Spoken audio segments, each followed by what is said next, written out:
यदि हम सभी हिंदू पौराणिक कथाओं को उठाएं तो उनमें एक समान बात नजर आती है और वो है वरदान और श्राप। हर घटना वरदान या श्राप से ही संबंधित है। संपूर्ण महाभारत चमत्कार, रहस्य, वरदान और श्राप का एक लेखा जोखा है और महाभारत की कथा में भी सैकड़ों श्राप उपस्थित हैं। और आज इस वीडियो में हम महाभारत के प्रमुख श्रापों के बारे में बात करेंगे।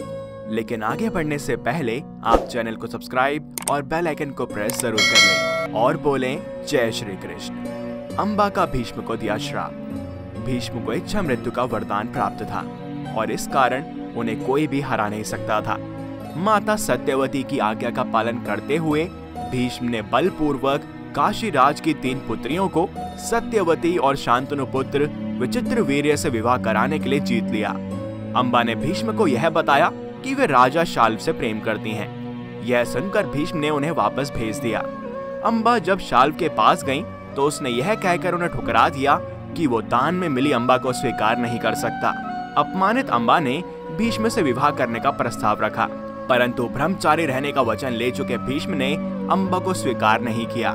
इससे क्रोधित होकर अग्नि में जलती अंबा ने कहा कि वह भीष्म की मृत्यु का कारण बनेगी। तुम्हारी मृत्यु का कारण बनकर मैं अपने इस अपमान का बदला अवश्य लूंगी।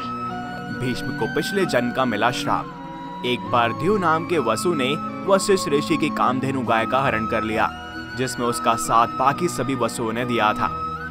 इस पर ऋषि ने क्रोधित होकर द्यू से यह कहा कि ऐसा काम तो मनुष्य करते हैं, इसलिए तुम 8 वसु अब मनुष्य हो जाओगे और कष्ट भी भोगोगे।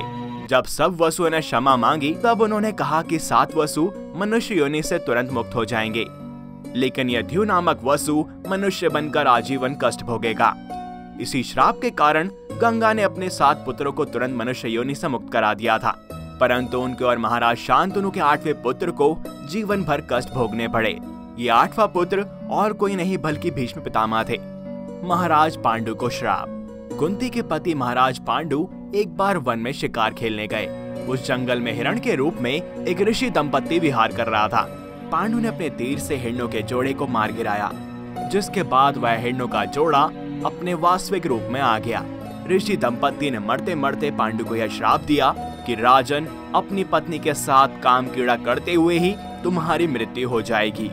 ऋषि के श्राप से पांडु को बहुत दुख हुआ और साथ ही वे अपनी भूल से खिन्न होकर नगर की ओर लौट गए और पितामह भीष्म और विदुर को राज्य का कार्यभार सौंपकर अपनी पत्नियों के साथ वन में चले गए और वहां पर ब्रह्मचारी जैसा जीवन व्यतीत करने लगे। कुंती ने देखा कि महाराज को पुत्र लालसा तो है, लेकिन ऋषि के श्रापवश वे पुत्र उत्पत्ति नहीं कर सकते। अतः उन्होंने महाराज पांडु को ऋषि दुर्वासा से पाए वरदान के बारे में बताया। तब पांडु ने कुंती से उन मंत्रों का प्रयोग करने को कहा। उनके अनुरोध से कुंती ने महर्षि दुर्वासा के दिए मंत्र का प्रयोग करके देवताओं के अनुग्रह से 5 पांडवों को जन्म दिया। वन में ही 5 का जन्म हो गया और वहां तपस्वियों के साथ उनका लालन पालन हुआ। अपनी दोनों पत्नी और 5 बेटों के साथ पांडु कई वर्षों तक वन में रहे। एक दिन की बात है, वसंत का मौसम था। महाराज माद्री के साथ प्रकृति की सुंदरता को निहार रहे थे कि तभी ऋतु के प्रभाव से उनमें काम वासना जागृत हो गई। वे माद्री के साथ काम कीड़ा करने के लिए आतुर हो गए। माद्री ने बहुत रोका, परंतु पांडु नहीं माने और कामवश वे अपनी बुद्धि को खो बैठे और तभी उनकी तत्काल मृत्यु हो गई। माद्री इस कारण बहुत दुखी हुई और वो भी महाराज पांडु के साथ जलती चिता पर बैठ गईं। इस तरह दोनों की मृत्यु हो गई। इस घटना के बाद कुंती और 5 पुत्रों पर दुख का पहाड़ टूट गया। वन के मुनियों ने कुंती को समझाया कि 5 पांडवों को हस्तिनापुर में पितामह भीष्म के पास भेज दें, ताकि उनकी शिक्षा कुशलता पूर्वक हो सके। युधिष्ठिर की उम्र उस समय 16 वर्ष की थी। हस्तिनापुर के लोगों ने जब ऋषियों से सुना कि वन में पांडु की मृत्यु हो गई है, तो उनके शोक की कोई सीमा ना थी।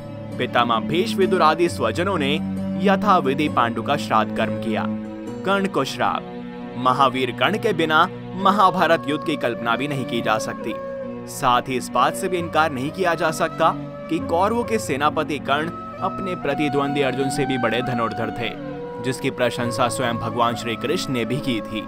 कर्ण न केवल एक शक्तिशाली योद्धा थे, बल्कि बहुत बड़े दानवीर भी माने जाते थे, जिन्होंने बिना युद्ध का परिणाम सोचे अपने कवच कुंडल को दान में दे दिया था। कर्ण जन्म से क्षत्रिय थे, परंतु वह रथ चालक के घर पलकर पड़े हुए, जिससे उनका एक नाम सूतपुत्र भी पड़ गया। उनकी वीरता को देखते हुए दुर्योधन ने उनको अंग देश का राज सिंहासन दे दिया और जरासंध के हारने के बाद चंपा नगरी का भी राजा बना दिया। लेकिन इस महान योद्धा का जीवन किसी तपस्या से कम नहीं था। इन्हें कई ऐसे कर्मों का परिणाम भी भोगना पड़ा जिसमें इनकी कोई गलती नहीं थी। अनजाने में किए काम और दूसरों की भलाई के चक्कर में इन्हें 3 ऐसे श्राप मिल गए थे जो कि इनके लिए प्राण घातक साबित हुए। इन्हीं 3 श्रापों के कारण से महाभारत के निर्णायक युद्ध में इन्हें अर्जुन के हाथों वीरगति प्राप्त हुई। कर्ण जब धनुर्विद्या सीखने के लिए गुरु द्रोणाचार्य के पास पहुंचे तो उन्होंने कर्ण के सूतपुत्र होने के कारण से शिक्षा देने से मना कर दिया। कर्ण इससे निराश होकर भगवान परशुराम के पास पहुंचे, जिसके बाद परशुराम जी ने कर्ण की प्रतिभा को जानकर उन्हें अपना शिष्य बना लिया। एक दिन अभ्यास के समय जब परशुराम थक चुके थे तो उन्होंने कर्ण से कहा कि वे थोड़ा आराम करना चाहते हैं। तब कर्ण बैठ गए और उनकी जंघा पर सिर रखकर भगवान परशुराम आराम करने लगे। थोड़े समय बाद वहां पर एक बिच्छू आया जिसने कर्ण की जांघ को काट लिया। अब कर्ण ने सोचा कि अगर वह हिले और बिच्छू को हटाने की कोशिश की तो गुरुदेव की नींद टूट जाएगी। इसलिए उन्होंने बिच्छू को हटाने के बजाय उसे डंक मारने दिया और इस कारण उनका खून बहने लगा। इससे कर्ण को भयंकर कष्ट होने लगा और रक्त की धारा भी बहने लगी। जब धीरे धीरे रक्त गुरु परशुराम के शरीर तक पहुंचा तो उनकी नींद खुल गई। परशुराम ने देखा कि कर्ण की जांघ से खून बह रहा है। ये देख भगवान परशुराम अति क्रोधित हो गए और कहने लगे कि इतनी सहनशीलता केवल एक क्षत्रिय में ही हो सकती है। और कर्ण ने उनसे झूठ बोलकर ज्ञान प्राप्त किया। इसलिए उन्होंने कर्ण को श्राप दिया कि जब भी कर्ण को उनकी दी हुई विद्या की सबसे ज्यादा आवश्यकता होगी उसी समय वह काम नहीं आएगी। इसलिए मैं तुम्हें श्राप देता हूँ कि जब तुम्हें मुझसे प्राप्त की हुई शिक्षा की सर्वाधिक आवश्यकता होगी तब ये विद्या तुम्हारे किसी काम नहीं आएगी। दरअसल भगवान परशुराम जी क्षत्रियों को ज्ञान नहीं देते थे और कर्ण को उन्होंने सूतपुत्र जानकर ज्ञान प्रदान किया था। श्राप मिलने पर कर्ण बेहद दुखी हुए और परशुराम जी के चरणों में गिरकर माफी मांगने लगे। उन्होंने भगवान परशुराम को यह बताया कि उन्हें तो अपने वास्तविक माता पिता का ज्ञान भी नहीं है। वो तो अपने माता पिता को गंगा में बहते हुए मिले थे और यहाँ पर वो सीखने की मंशा से आए थे, क्योंकि कोई भी उन्हें सूतपुत्र होने के कारण ज्ञान प्रदान नहीं कर रहा था। केवल परशुराम जी ही एक ऐसे थे जिनकी उन पर कृपा हुई। कर्ण की बातों से परशुराम जी का क्रोध शांत हुआ और उन्होंने कहा कि श्राप तो वापस नहीं आ सकता, परंतु तुम जिस यश के लिए भाग रहे हो वह तुमको जरूर मिलेगा और तुम महानतम धनुर्धर बनोगे। इसके बाद भगवान परशुराम ने कर्ण को अपना विजय धनुष भी प्रदान किया। कर्ण को दूसरा श्राप एक ब्राह्मण ने दिया था। एक दिन कर्ण शब्द भेदी बाण चलाने का अभ्यास कर रहे थे कि तभी उनको झाड़ियों में से किसी जीव के चलने की आवाज आई। तो उन्होंने समझा कि कोई हिंसक जीव हो सकता है और ये जीव यहाँ पर रहने वाले मनुष्य के लिए खतरा बन सकता है। इसलिए उन्होंने बिना पड़ताल किए बाण चला दिया। बाण किसी हिंसक जीव को नहीं लगा बल्कि एक बछड़े को लग गया, जिसकी वहीं पर मृत्यु हो गई। उस बछड़े का मालिक एक ब्राह्मण था जो यह सब देखकर बहुत दुखी हुआ और क्रोध में आकर उसने कर्ण को एक श्राप दे दिया। ब्राह्मण ने कर्ण को श्राप देते हुए कहा कि जिस तरह तुमने एक असहाय गाय के बछड़े को मारा है उसी तरह तुम्हारी भी असहाय स्थिति में मृत्यु होगी। मृत्यु के निर्णायक क्षण में तुम खुद को असहाय समझोगे। जिसके बाद कर्ण ब्राह्मण से माफी मांगते हैं, परंतु वे उसे माफ नहीं करते। ब्राह्मण कहते हैं कि अगर माफी चाहिए तो उन्हें सबसे पहले उनकी गाय के बछड़े को जीवित करना होगा, लेकिन ऐसा करना किसी के बस में नहीं। ब्राह्मण ने इसी संदर्भ में एक और श्राप दिया था कि जिस तरह तुम रथ पर सवार होकर सर्वश्रेष्ठ बन जाते हो, दूसरों पर बिना गलती के और बिना किसी विचार के बाण चलाते हुए जब तुम जीवन का निर्णायक युद्ध लड़ रहे होगे, उस समय तुम्हारे रथ का पहिया धरती में धंस जाएगा और तुम अपने सम्मान की ऊंचाइयों से नीचे आ जाओगे। और कर्ण जब महाभारत का निर्णायक युद्ध लड़ रहे होते हैं तब उनके रथ का एक पहिया धरती में धंस जाता है और उन्हें रथ से नीचे उतरकर स्वयं ही रथ के पहिए को भूमि से निकालने का प्रयास करना पड़ता है। इसी समय अर्जुन दिव्यास्त्र चला देते हैं और कर्ण को वीर गति प्राप्त हो जाती है। इसके अतिरिक्त आंध्र प्रदेश की लोक कथाओं में कर्ण को लेकर एक और अन्य कथा मिलती है, जिसके अनुसार एक बार कर्ण कहीं जा रहे होते हैं और वन में उन्हें एक कन्या रोते हुए मिलती है, जो अपने घड़े से घी के बिखर जाने के कारण से रो रही थी। कर्ण ने कन्या से पूछा, आखिर तुम रो क्यों रही हो? तो कन्या उन्हें बताती है कि कि उसके घड़े से घी गिर गया है और अब उसकी माँ उस पर गुस्सा करेंगी। तब कर्ण ने दूसरा घी से भरा हुआ घड़ा कन्या को देने का आश्वासन दिया, लेकिन उसने लेने से मना कर दिया और कहा कि उसे वही मिट्टी में मिला हुआ घी चाहिए।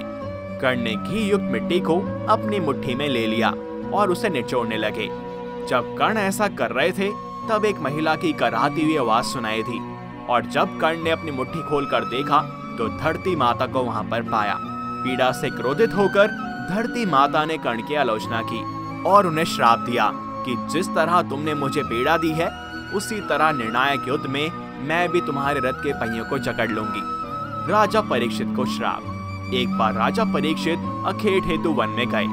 वन में प्यास से व्याकुल होकर वे ऋषि शमी के आश्रम में पहुंच गए। शमीक ऋषि ब्रह्म ध्यान में लीन बैठे थे। राजा परीक्षित ने उनसे जल मांगा, किंतु ध्यान मग्न होने के कारण शमीक ऋषि ने कुछ भी उत्तर नहीं दिया।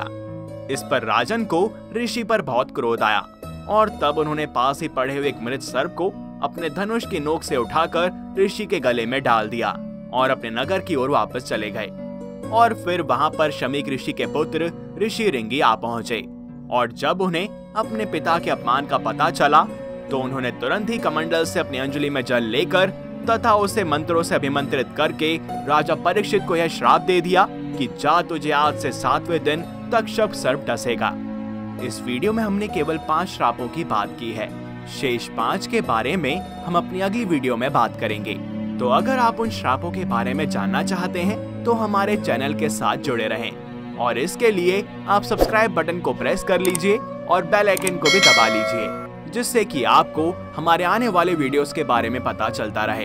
और अगर आपको वीडियो पसंद आई हो तो इसे लाइक करें और अधिक से अधिक शेयर करें, जिससे कि हम प्रभु की ऐसी कथाएं ज्यादा से ज्यादा लोगों तक पहुंचा पाएं।